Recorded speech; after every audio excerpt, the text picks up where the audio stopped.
So here we go, a Ravensburger 500 piece. So this is Manatees. I am trying to do it right now in this video without looking at the box because one of the things that I like to try to practice ahead of both nationals and worlds is practicing without the box, because in those competitions, the semifinals and finals are unreleased puzzles, and the individual prelims at nationals was also brand new puzzles.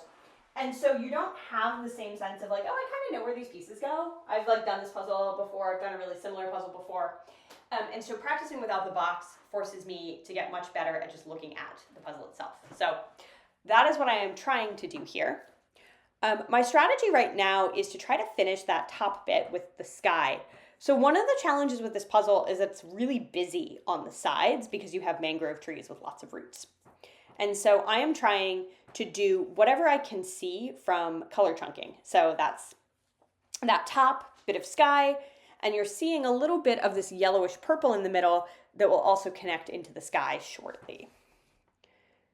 And now that I've found those pieces and have kind of gotten them put together, I am looking for other pieces that I can kind of chunk together. So one of the big tactical errors I'm making is look at how many of those pieces on the side aren't flipped over.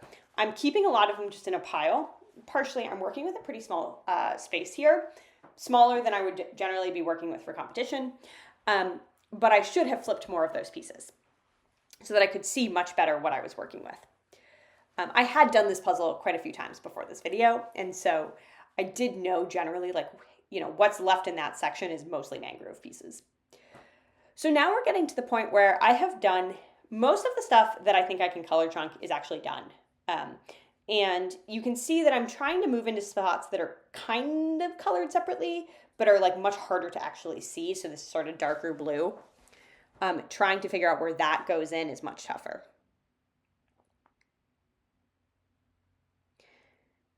And so now what's left in this puzzle is a lot of similar looking pieces, sort of greens and dark greens and, sort of bluish greens.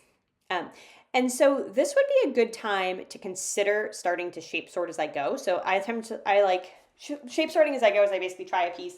If it doesn't work, I put it to the side in a shape sorted pile so that later I have it pre-shape sorted. I'm not doing that here. I probably should be. But as you can see, I'm kind of just grabbing pieces and trying to fit them in now as much as possible. Again, shape sorting would have been a good call. And I'm leaving pieces on top of the puzzle because I'm working with a smaller space. And there we go.